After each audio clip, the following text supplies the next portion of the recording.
O primeiro versículo é Lucas 24, 21. E nós esperávamos que fosse ele o que remisse Israel. Mas agora, com tudo isso, é já hoje o terceiro dia desde que essas coisas aconteceram. Queria que você lesse a primeira frase deste versículo comigo, até o ponto e vírgula de Israel. Vamos lá, 1, 2, 3.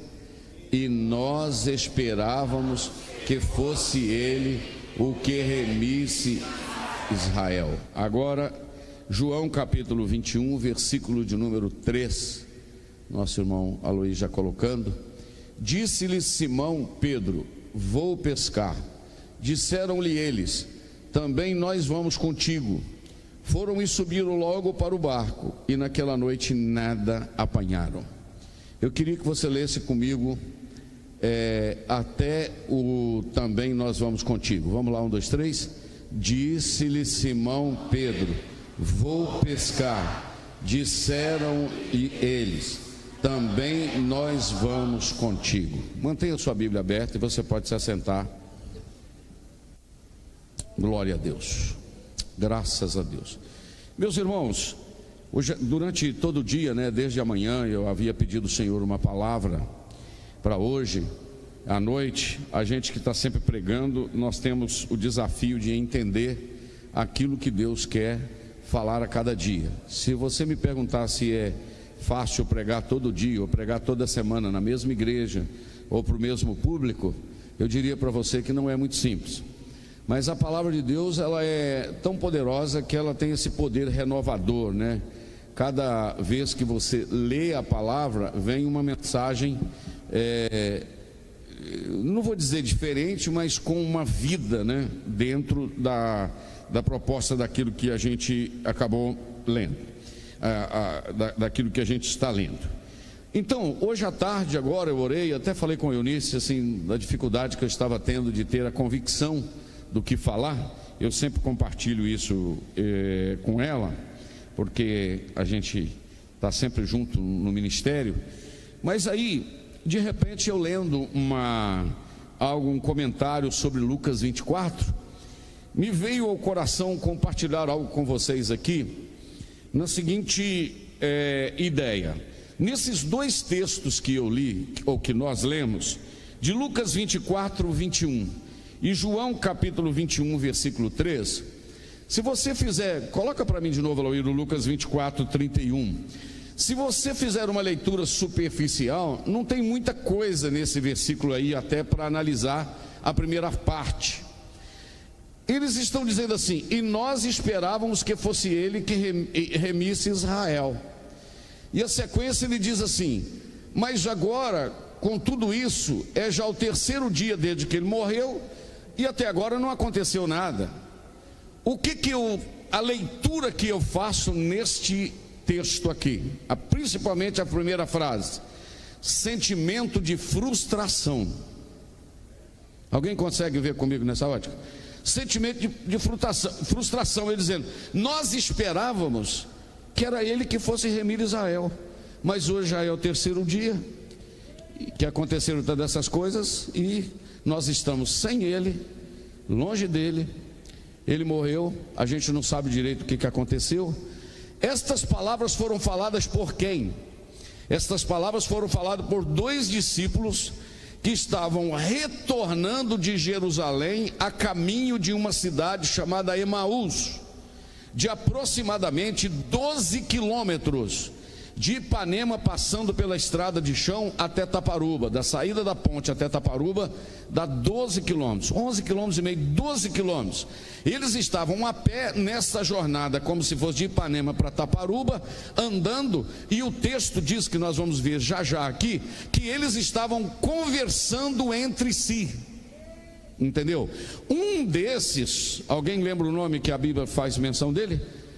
Cleopas, um dos que estava conversando era este chamado Cleopas. Eles estão dialogando como se eu e o pastor Alcimar fôssemos fazer uma viagem a pé, ou o pastor Gerson, e a gente conversando e dizendo: olha, hoje é o terceiro dia, né, já, e tal. Então esta frase que está nesse versículo aí olha lá, o Aloysio já coloca de novo para mim, mantém ele um pouquinho aí. Esse verso, nós esperávamos que ele remisse Israel, fosse o remidor de Israel.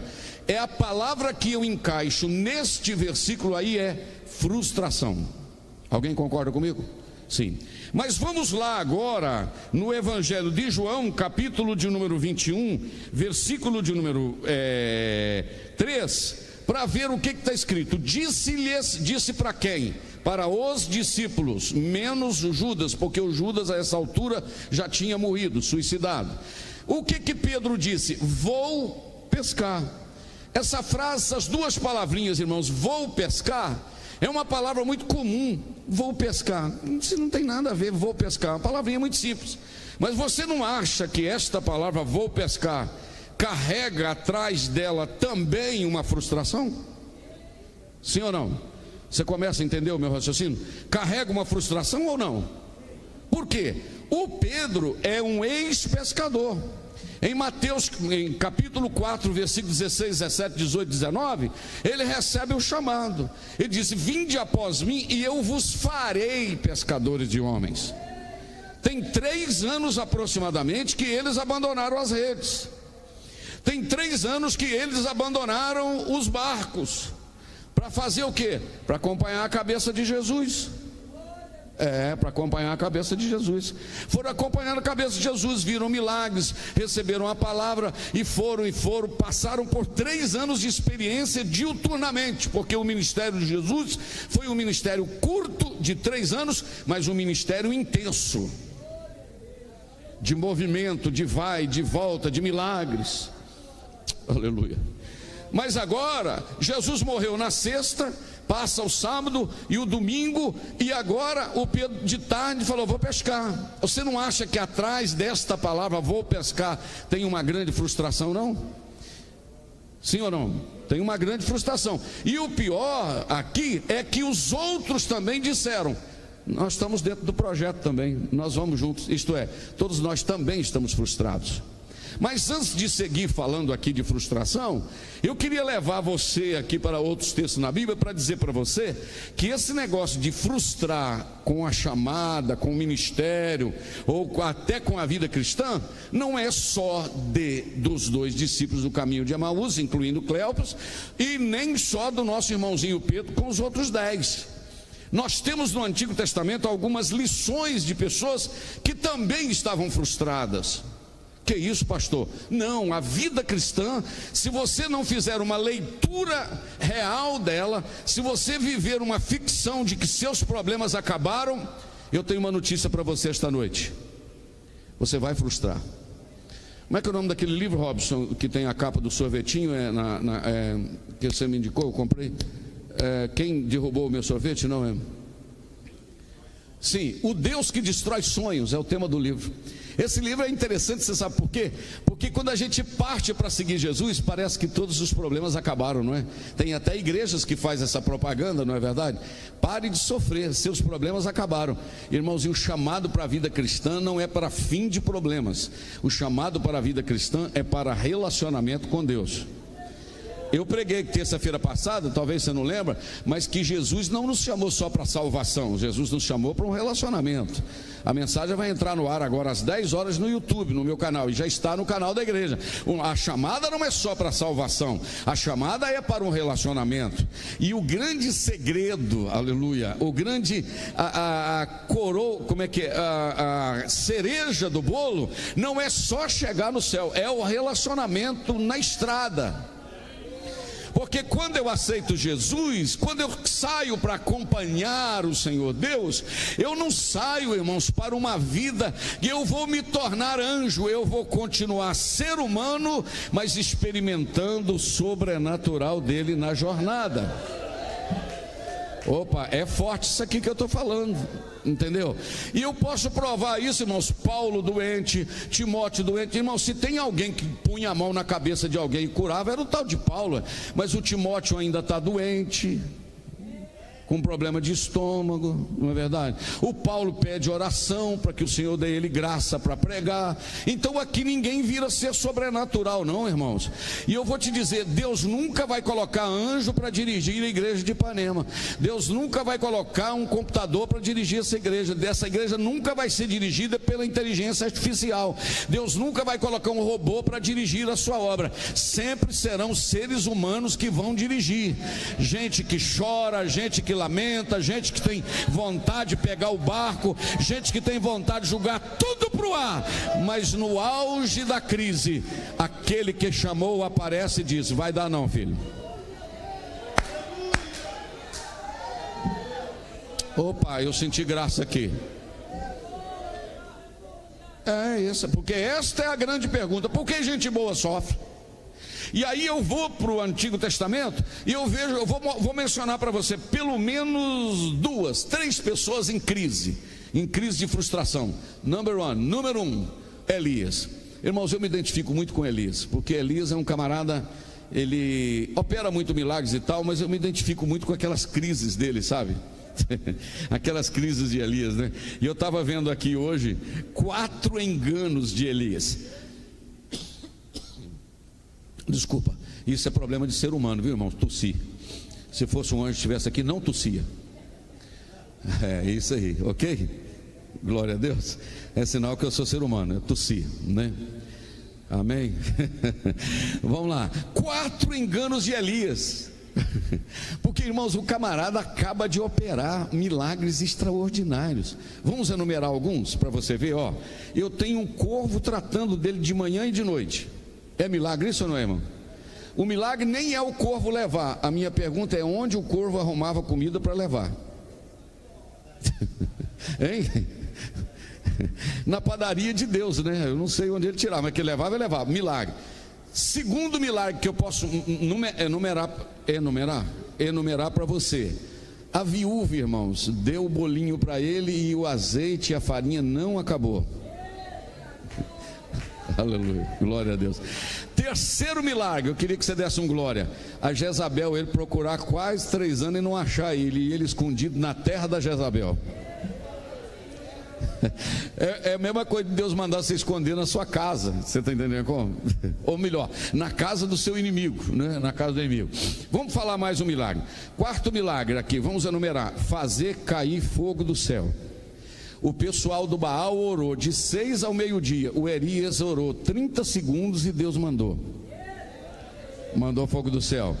Aí, 5º milagre, ele vai para o Carmelo. Quando ele chega lá em cima do Carmelo, ele ora, manda o seu ajudante e 6 vezes lá no Carmelo, que era alto, olhar para o mar Mediterrâneo, e 6 vezes não tinha nada. Ele falou: vai lá na 7ª. Quando ele foi na 7ª, ele viu uma nuvem do tamanho do Ipanema, sim ou não? Uma nuvem do tamanho da mão de um homem. Aí o Elias, que estava com o rosto entre os joelhos, o vento assoprando, aquele cabelo grande, cheio de poeira, seco, não tinha uma fuinha verde, mas ele está com a boca no pó.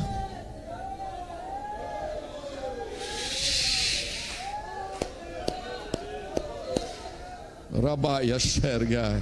E Deus não fala nada. 5ª vez, 6ª vez, Deus não fala nada. E tem hora que o silêncio de Deus faz mais barulho do que a luta que a gente está passando, né? Você está aflito para Deus falar e Ele não fala, aí o silêncio de Deus vira barulho e você fica lá aguardando, não é verdade? Não. Aí na 7ª vez ele viu uma nuvem do tamanho da mão de um homem. O que é o tamanho da mão de um homem, irmão? Olha aqui, no céu, isso dá para identificar o tamanho da mão do homem? É muito pequeno. Aí ele falou: Elias, não está vindo chuva não, a única coisa que eu vi é uma nuvem do tamanho da mão de um homem. O Elias falou: pode avisar o Acabe, pode correr mesmo, porque está vindo chuva aí. Aleluia. Você consegue glorificar a Deus por isso? Está vindo chuva aí. Milagre tremendo. Então ele vai operando essa série de milagres. E tem outros milagres. Ressuscitou o filho da mulher lá, né? Da viúva. Teve um monte de milagres no ministério dele. Me parece, salvo meu engano, que foram 9 milagres sobrenaturais o ministério de Elias. Não me lembro bem, mas só estou falando aqui em tese. Mas vamos lá. Aí o que acontece? O camarada que acaba de fazer todos estes milagres, agora recebeu uma notícia. Chegou um WhatsApp para ele. Perdão, não tem nada de WhatsApp. Chegou uma mensagem para ele dizendo o seguinte: Elias, a Jezabel falou que até esta hora agora, vamos dizer que era 2 da tarde, se até as 2 da tarde, olha lá, o Elias já pôs, então Jezabel mandou um mensageiro Elias dizer: assim me façam os deuses, né? O Baal, o Acera, aqueles deuses de lá. Outro tanto, se de certo amanhã a estas horas, igual você matou os 850 profetas meus, a essa hora você vai estar morto. Deus olhou do céu e falou: vai não.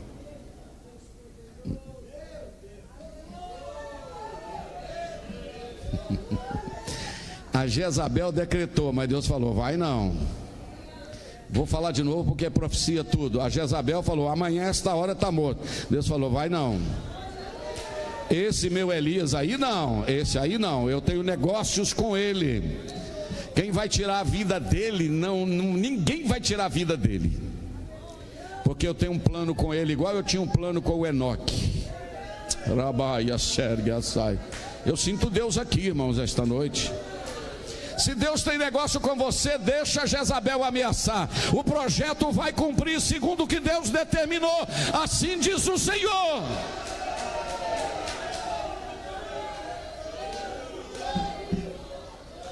Eu estou sentindo graça de Deus aqui para falar isso. E Deus me manda dizer: a Jezabel falou que vai te picar em pedacinho. O meu Deus está dizendo: não vai, porque o plano meu vai prevalecer.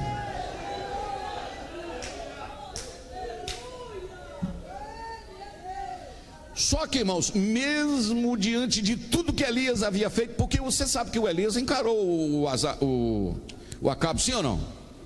Encarou ou não? Você lembra do episódio? O Acabe falou: ó, você é perturbador de Israel, Elias. Você lembra que o Elias apontou o dedo nele? Eu não sou perturbador de Israel, você que é perturbador de Israel. Irmão, falar com um rei, falar com um presidente de uma república, você é perturbador de Israel, porque você entrou por esse caminho aí. Agora, irmão, a mulher do Acabe, do rei que ele falou que era perturbador de Israel, agora falou que vai pegar ele. E sabe o que ele falou? Estou fora, estou vazando. Irmãos, agora eu queria que você imaginasse comigo algo. Ele chamou o empregado dele, o servo dele, que eu não sei o nome do servo dele, eu não sei, se os irmãos souberem, me ajuda aí. E falou com ele: ó, você fica aqui, pode cuidar dos seus negócios, pode tocar sua vida para lá, porque o meu ministério terminou aqui. Obrigado por você ter me acompanhado até aqui, dirigido para mim, tipo assim, né?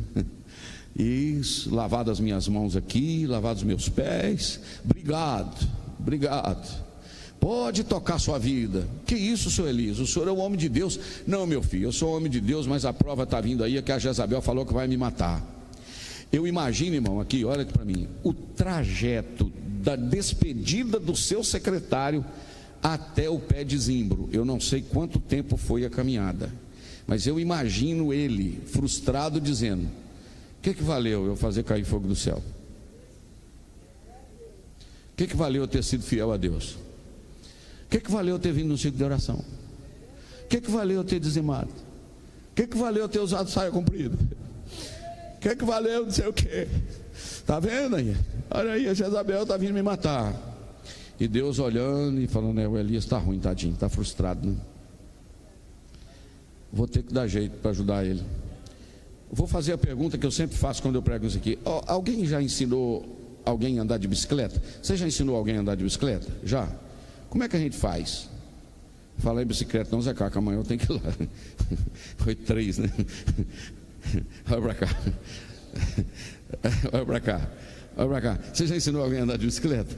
Como é que você faz? Você segura na garupa, não é assim? E põe a pessoa em cima assim, ó. E a pessoa vai. Aí ela acha que está andando, ela olha para trás e fala assim: posso soltar? Não é assim?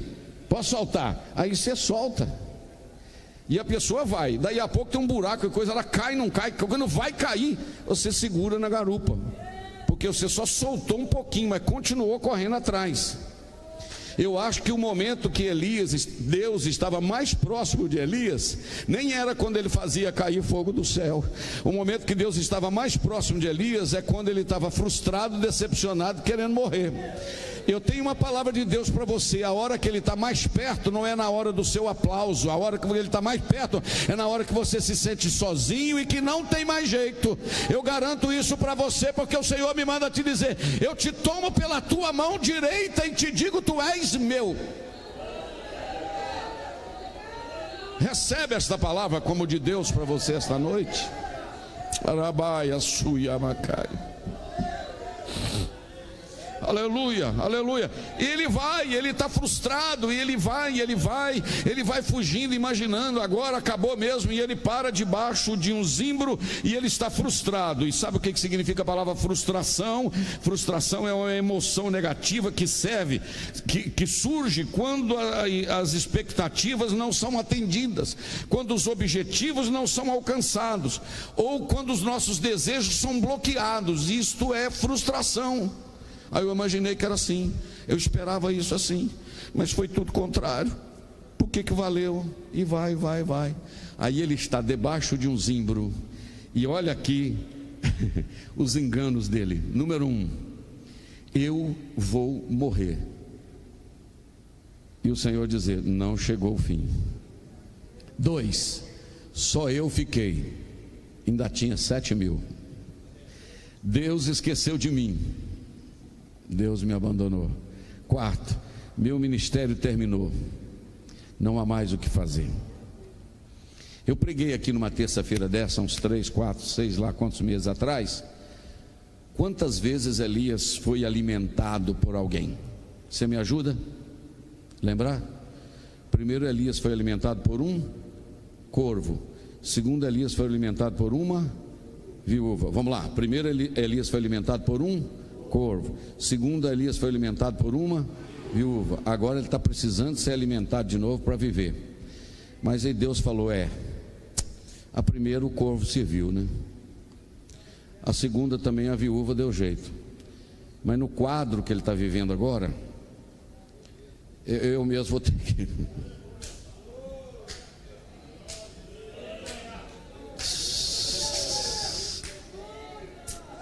Não, eu não sei se você entendeu a profundidade disso aqui. Tem hora que é Ele mesmo que vem. Tem hora que não adianta mandar corvo, mandar anjo, mandar a mulher, mandar o pastor, mandar o líder. Tem hora que vai precisar da palavra dele mesmo. Tem hora que vai ter que ser uma interferência do céu. O anjo chegou e falou, o que você está fazendo, Elias? Não, eu quero morrer. Vai não, filho. E o anjo chegou com a providência. No deserto tinha brasa. Eu vou falar, se você sentir de falar um amém, mas se não sentir também não precisa falar nada não. No deserto tinha brasa, no deserto tinha pão em cima da brasa. Pão em cima da brasa é quentinho, menino. Aleluia, aleluia. Terceiro, no deserto tinha botija de água. Não me perguntam onde anjo tirou brasa no deserto, não me perguntam onde anjo tirou pão, não me perguntam onde anjo tirou água. Eu só sei de uma coisa: a providência na hora da frustração chegou. Aleluia. Você pode adorar a Jesus por uns 30 segundos? Você pode adorar Jesus por uns 30 segundos? Você pode adorar a Jesus por uns 30 segundinhos? Lebai os tegat. Aleluia. Aleluia. Aleluia. Aleluia.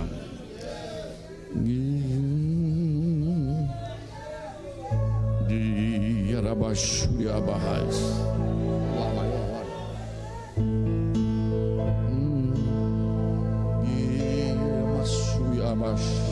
Eu vou dar 30 segundos para você só adorar. Dó maior, dó. Guia-me sempre, meu Senhor,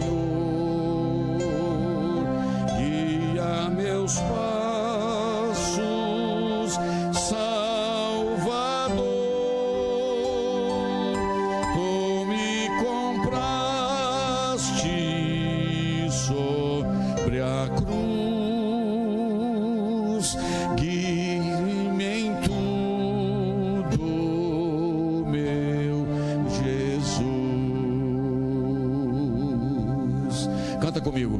Aonde guiar? Eu quero ouvir vocês. Meu Senhor, eu seguirei por seu amor.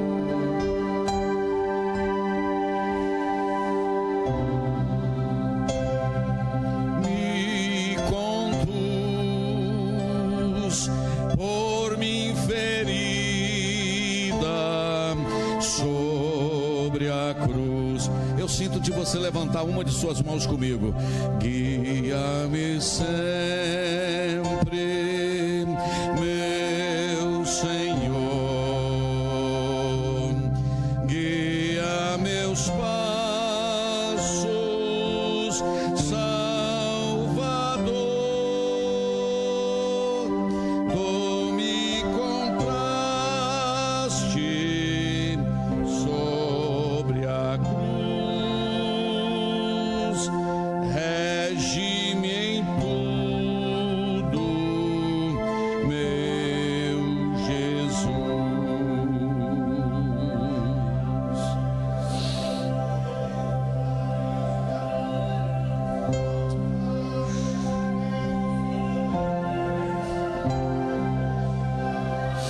Depois eu continuo, adoro um pouquinho.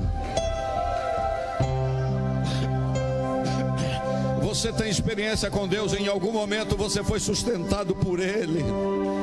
Não deu do jeito que você queria, mas Deus deu do jeito que Ele queria. Tem gente aqui esta noite que sonhou uma coisa e não deu do jeito que você sonhou, mas o sonho de Deus é mais alto do que o seu.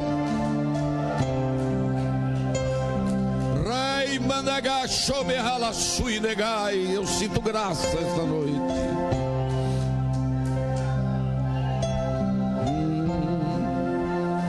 A palavra de Deus para o Elias é essa: Elias, você não vai morrer debaixo de zimbro, Elias. Você não vai morrer dentro de caverna, Elias. Eu tenho uma proposta para você e um projeto para você, Elias. Você vai ser levado no redemoinho.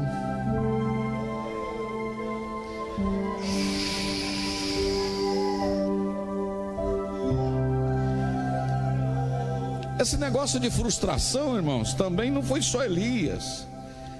Se nós abrirmos a nossa Bíblia agora, no livro de Jeremias, capítulo de número 20, aleluia, Jeremias capítulo 20, versículo de número 7, ele teve a coragem de dizer: iludiste-me. Você coloca para mim na King James ou na NVI, aleluia, só para eu ver como é que diz a NVI. Senhor, tu me persuadiste e eu fui persuadido. Foste mais forte do que eu e prevaleceste.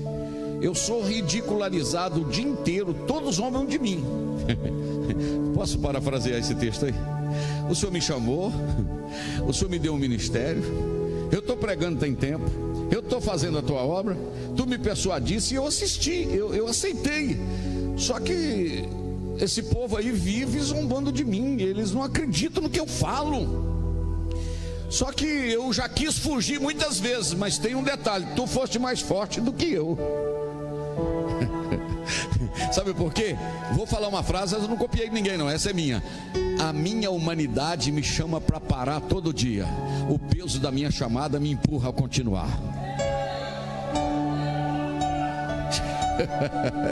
A minha humanidade diz: para.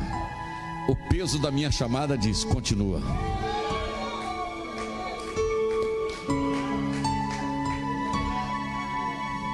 Aleluia. Aí ele continua dizendo no versículo de número 8. Quem está frustrado agora é o Jeremias. Sempre que falo é para gritar que há violência e destruição. Por isso a palavra do Senhor trouxe-me insulto e censura o tempo todo. Versículo 9. Mas se eu digo não vou falar mais no nome do Senhor, não tem jeito, porque esse negócio é como um fogo que arde dentro do meu coração, entrou dentro dos meus ossos. Eu estou exausto tentando contê-lo, mas eu não consigo. Eu dou vontade de parar de pregar, eu dou vontade de voltar atrás, mas tem um fogo que queima dentro dos meus ossos e pega fogo no meu coração e diz: vou continuar. Esse negócio é forte demais, irmãos. porque as chamadas são como algemas invisíveis. Você está preso, tenta fugir, ele te arrasta para perto.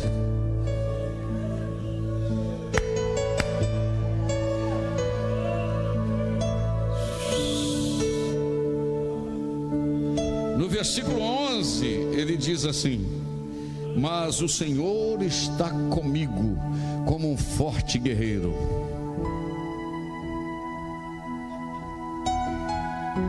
Não, vou repetir. Mas o Senhor está comigo como um forte guerreiro. Portanto, aqueles que me perseguem tropeçarão e não prevalecerão. O seu fracasso lhes trará completa vergonha, e a sua derrota ou desonra jamais será esquecida. Esse Jeremias, para mim, é um dos profetas assim, que não tinha muita vergonha de expor o que ele passava. Não é a primeira vez que ele está com vontade de voltar atrás. Coloca para mim Jeremias 9. Jeremias 9. Olha o que ele pede. Lê esse versículo aí, irmão. Ah, se a minha cabeça fosse uma fonte de água, e os meus olhos um manancial de lágrimas, eu choraria a sorte dia e noite os mortos do meu povo. Coloca o 2. Olha o que ele pede, pastor Gerson. Ah, se eu tivesse um alojamento para mim no lugar, no deserto, para que eu pudesse deixar o meu povo e afastar dele, porque eles são todos adúlteros, um bando de traidores. Se eu tivesse uma tenda lá no deserto. Coloca uma outra tradução para mim, vamos ver. A King James, coloca King James. Ah, se existisse um lugar de refúgio para mim no deserto. Coloca a Almeida de novo, aquela que a gente sempre lê. Provera a Deus se eu tivesse no deserto uma estalagem de caminhantes, para eu correr para lá, só para me sair fora desse povo. Porque o pessoal difícil de mexer. É que ele está dizendo. Mas ele não podia, por causa do peso da chamada. Amém. Diga para uma pessoa que está do seu lado assim: não vai dar para parar não. Diga. Não vai dar não. Diga, não vai dar para parar não. Aleluia. Aleluia. Mas aí você pode cantar assim: tá meio difícil, mas se Cristo comigo vai, eu irei. É o mesmo tom, não? Não temerei, com gozo irei, comigo vai. É grato servir a Jesus, levar a cruz, se Cristo comigo vai.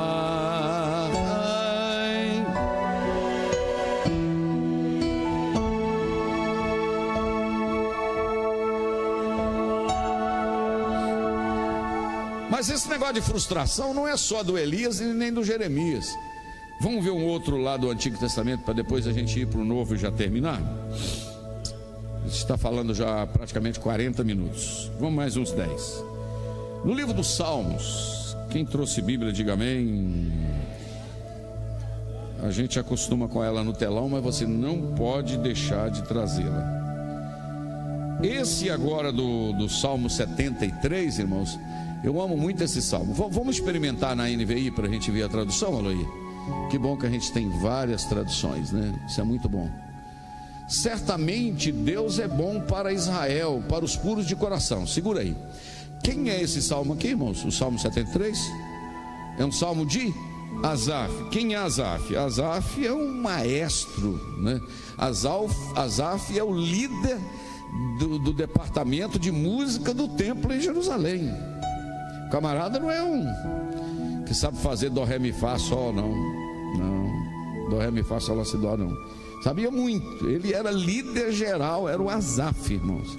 E ele tinha um monte de filhos que profetizavam com instrumento de corda, ou instrumentos gerais, segundo Crônicas 25. E ele um dia, imagine um maestro geral chegando para o culto, e eu vou cantar um hino para os irmãos hoje. Qual hino que ele vai cantar? Começa bem, olha lá. certamente Deus é bom para Israel, para os puros de coração. Mantém aí. Se ficar só nesse aí, ele faz uma declaração bonita.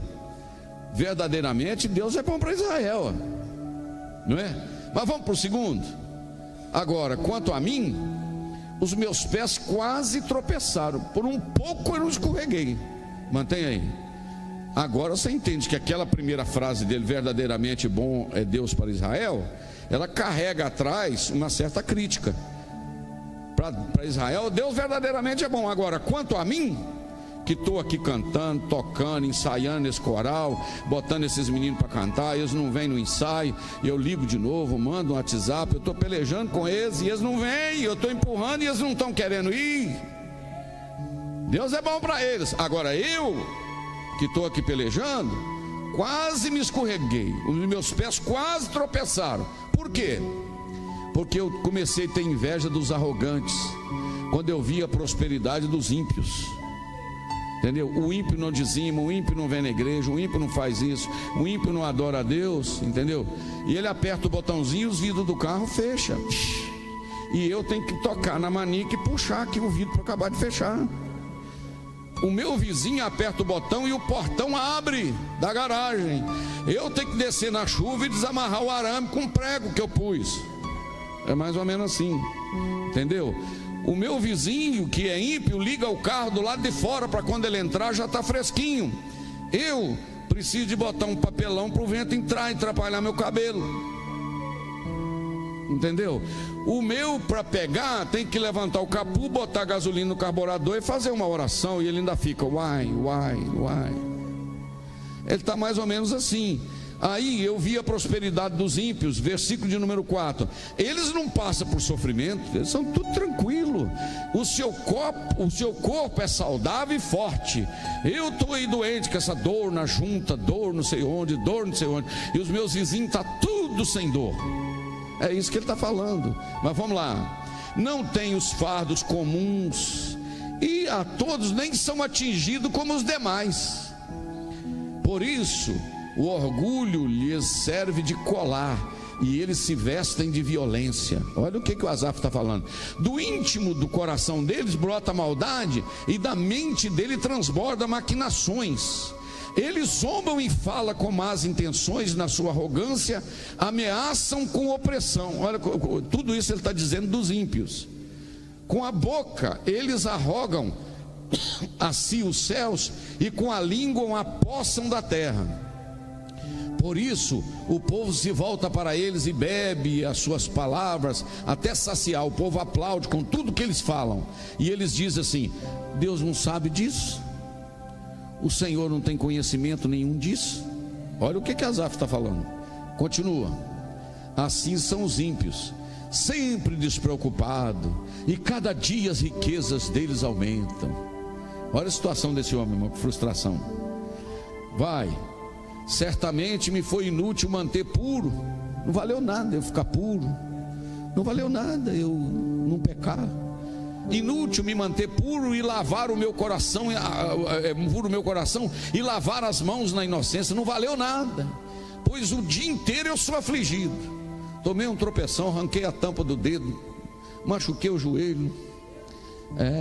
Todas as manhãs eu sou castigado. Irmão, chegou ruimzinho na igreja, viu, Asaf? E não fica me olhando assim não, que eu estou achando que tem dia que você fica assim. Não vou mandar ninguém levantar a mão, que eu levantaria também. Se eu tivesse dito isso, se eu tivesse falado o que eles falam, eu teria traído a geração dos meus filhos. 16. Quando eu tentei entender esse negócio, isso ficou algo insuportável para mim, eu não consegui entender. Mas aí o 17 a coisa começa a clarear. Não, eu vou deixar você ler e reagir de alguma forma.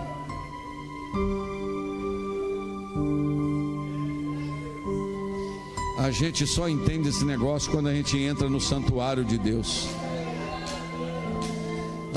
Aleluia. Tem alguém que pode levantar a mão? Até que eu entrei no santuário de Deus, então eu compreendi o destino dos ímpios. Eles têm muito, mas não têm o que eu tenho. Eles têm o copo cheio de vinho, mas não têm a alegria do Espírito que eu tenho. Rabai agachobiai, oh, de querebaia súria, tem, mas não tem, porque não tem o nome escrito no livro da vida e a alegria da salvação. Meu Deus do céu, como é que tem gente que não dá um glória? Eu fico fadigado com um negócio desse. Aí ele, até que eu entrei, aí ele começa a dizer: certamente os põe em terreno escorregadio e os faz cair na ruína. Agora ele está falando que como são destruídos de repente, completamente consumidos pelo terror. Como alguém que se desperta de um sonho, assim Senhor, Senhor, te levantarás e desprezarás a imagem deles. Agora ele começa a fazer umas declarações para Deus. Quando o meu coração estava amargurado e no íntimo eu senti inveja, eu agi como um ignorante, como um estúpido. A minha atitude para contigo, Senhor, quando eu pensei que as coisas que eu falei lá atrás, eu estava como um animal irracional. Irmãos, que salmo, hein? De Asaf. Eu estava como um animal irracional. Agora olha o 23, irmão, já começa a derramar I love you, my God. Contudo, Senhor, sempre eu estou contigo. O Senhor segura na minha mão direita, Senhor, e me sustenta. Aleluia. Não dá para fazer uma carinha de alegre aí, não, irmão? Aleluia. Tu me diriges com o teu conselho. E tem um detalhe, hein? Depois tu me receberás com honra lá na glória. Tu me receberás com honra. Aí ele faz uma declaração, irmão, que essa aí é apaixonante, né? Senhor, só quer saber de uma coisa? A quem tenho eu no céu senão a ti? Aí no céu é só o Senhor que eu tenho. E tem um detalhe: aqui na terra não tem ninguém que eu desejo mais do que o Senhor. Começou o salmo desviado, terminou crente, irmão, mas terminou apaixonado por Jesus, pelo Senhor. O meu corpo e o meu coração poderão fraquejar, mas Deus é a rocha do meu coração e a minha herança para sempre. Aleluia. Certamente os que te abandonam perecerão. Tu destróis todos os que são infiéis a ti. Verso 28. Quanto a mim, eu já cheguei à conclusão que o bom mesmo é estar perto do Senhor. Eu fiz do Senhor soberano o meu refúgio. E daqui para frente, sabe o que eu vou fazer? Eu vou só contar os feitos do Senhor, as grandezas do Senhor.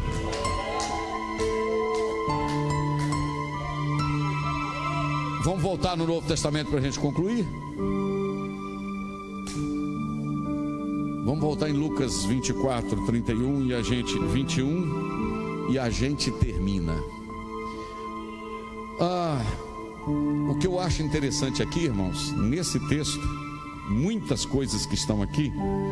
Volta para mim, Eloy, por gentileza, no capítulo 24, o versículo de número 13, por gentileza. Já. 13, já. Depois eu vou fazer pergunta para ver se vocês aprenderam essa noite. Vamos lá. Eis que no mesmo dia, qual o dia, irmão? O dia que Jesus ressuscitou, o mesmo domingo. Está todo mundo acordado, irmão? Amém?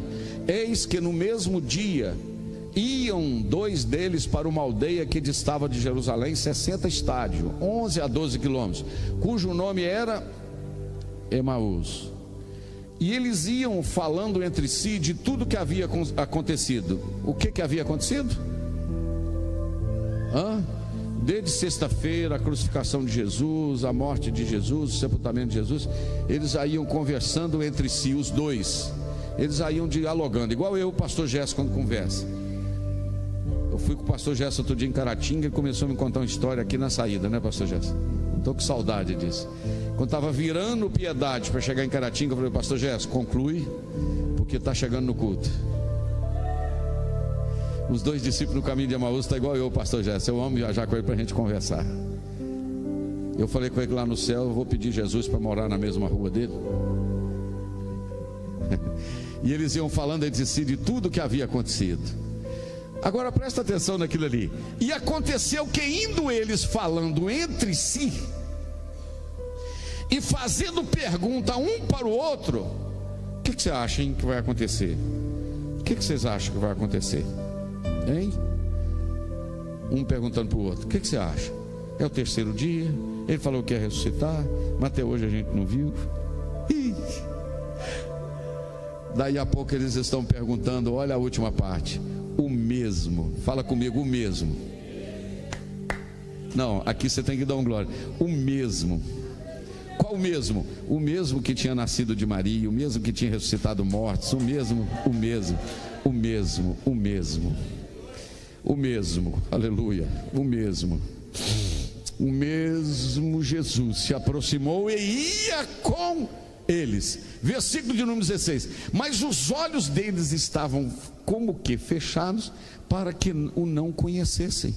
Porque tem hora, irmãos, que a aflição é tanta, a decepção é tanta, que a bênção está chegando e você não nota. Já viu isso?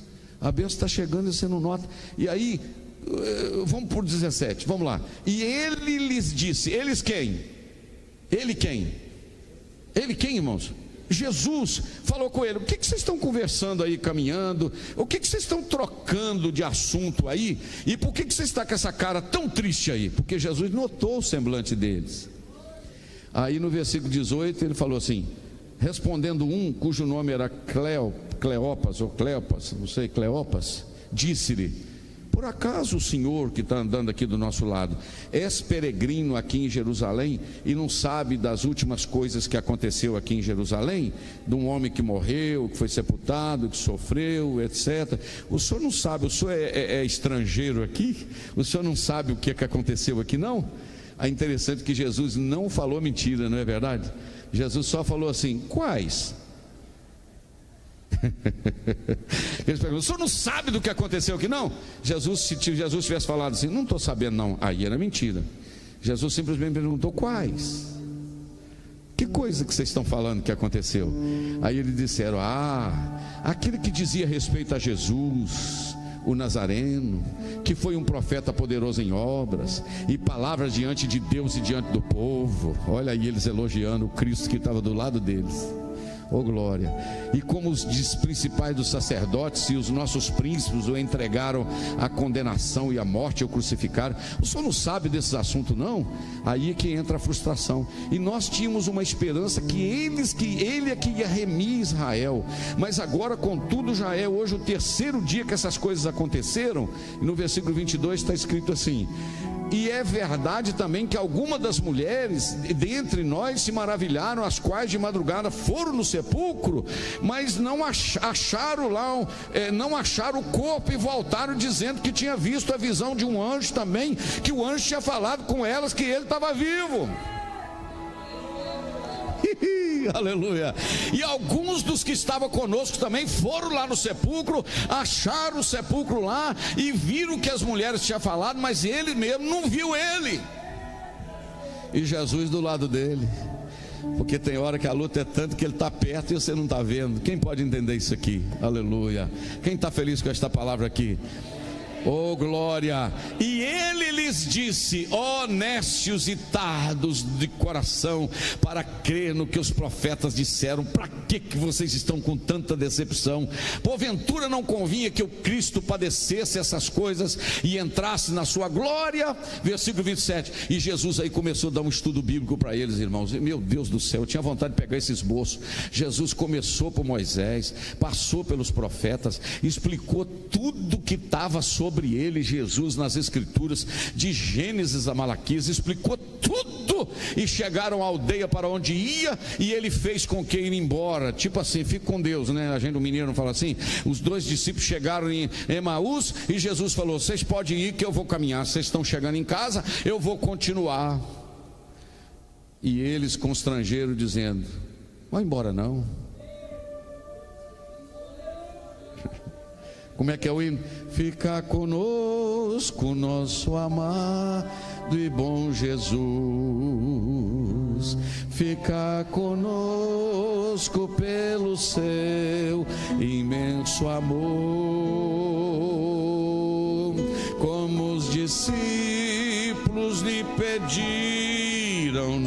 caminho de Emaús,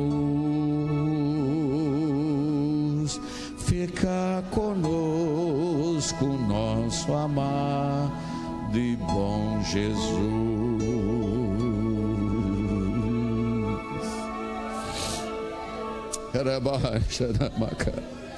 Volta lá, Loí. Fica conosco porque já é tarde e o dia já está entrando, declinando. E Jesus entrou, irmãos, para ficar com eles, e eles ainda não sabiam que era Jesus. E aconteceu que, estando com eles à mesa, Jesus pegou o pão e abençoou, partiu e disse. E quando Jesus pegou o pão, partiu, eu imagino que eles viram a mão dele.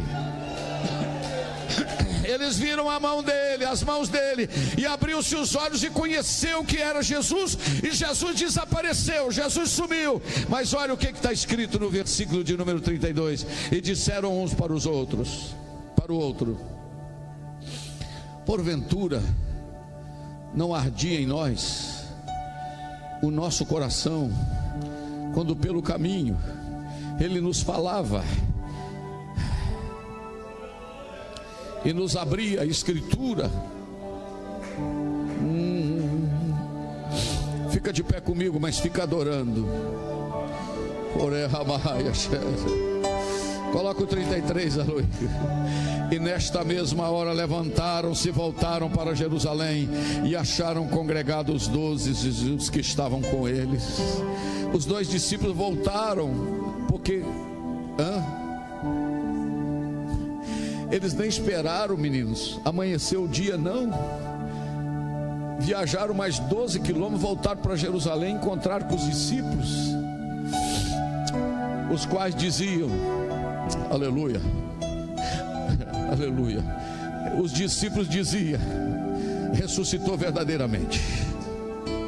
Não, ele já ressuscitou mesmo.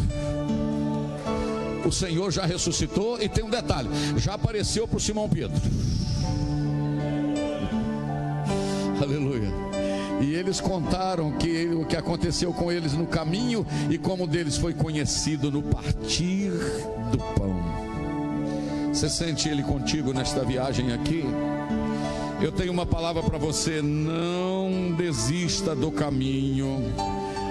A minha palavra para o seu coração é: não fique frustrado, porque nem tudo que aparentemente está dando errado, deu errado. Não fique frustrado pensando: a gente esperava que ia ser assim, eu achava que Deus ia fazer dessa forma, eu achava que era assim. Mas no auge da frustração Ele vai aparecer e vai dizer: é do meu jeito, é do meu tempo, é da minha forma, é da maneira que eu quero. E tem alguém adorando a Deus com esta palavra aqui?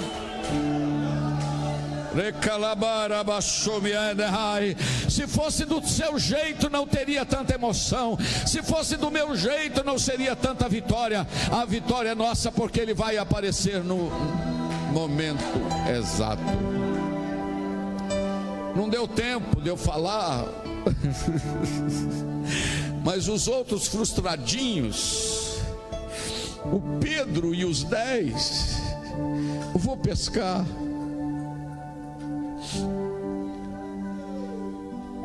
Deixa eu falar o que está no meu coração aqui. Jesus falou: vou ter que ir atrás daqueles 2, porque eles estão frustrados indo para Emaús. Resolveu o problema, Alexandre? Pastor Alexandre, resolveu. Agora Jesus falou: vou ter que ir atrás do Pedro e dos 10, porque está frustrado lá também, voltou para pescar. Eu vou ter que ir lá atrás dele, porque eu vou ficar com ele só 40 dias, depois eu vou voltar para o céu.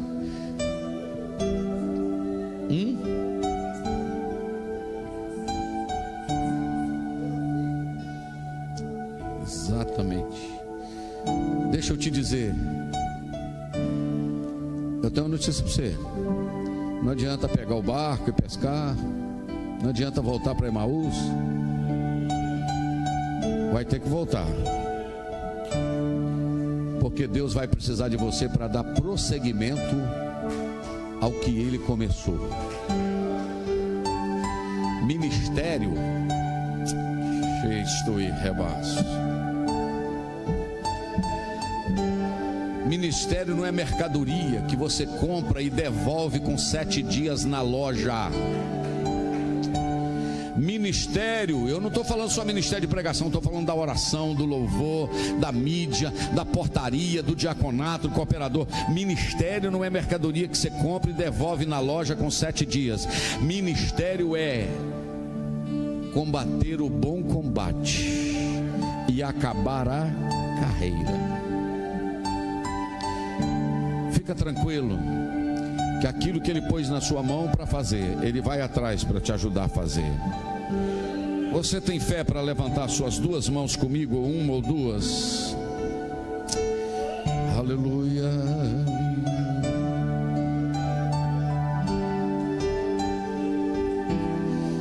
Já tenho luz, a luz bendita do amor. Cante forte assim com as suas mãos para o céu.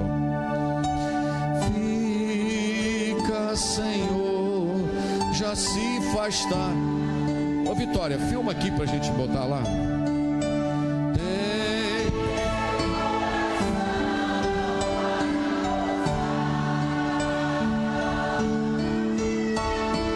Faz em mim a permanente. Vamos de novo para ela gravar, hein? Como estamos, vamos orar. Você pode levar a mão no ombro de alguém que está do seu lado, seja sua esposa, filho, irmão. Leve a mão no ombro de alguém que está do seu lado e diga assim: as frustrações vão passar, Deus vai fazer do jeito dele. Aleluia.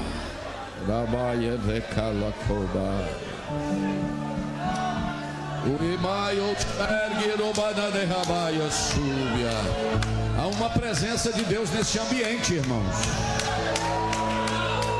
Você não vai poder voltar atrás. É noite de se comprometer ou de comprometer-se. Senhor, eu quero te louvar pela tua palavra. Nagai degobai-o-si. Senhor, dezenas de pessoas que estão nos acompanhando pela internet, Senhor. Na realidade, centenas de pessoas que estão nos acompanhando, Senhor. Visita cada lar, cada família que ouviu a tua palavra esta noite. Ouve o clamor, meu Pai, do teu povo te adorando na beleza da tua santidade. Que maravilha, Senhor do céu. O Senhor foi atrás de Elias, o Senhor foi atrás de Jeremias, o Senhor encontrou com Asaf no santuário, o Senhor foi atrás dos 2 discípulos no caminho de Emaús, o Senhor foi atrás de Pedro e dos 10. Senhor, neste momento eu abençoo esta igreja e aqueles que estão nos acompanhando em nome de Jesus. Nós não vamos parar, as frustrações não vão nos deter, nós vamos continuar e o teu nome vai ser glorificado. Amém. Você pode dar um forte aplauso ao Senhor esta noite?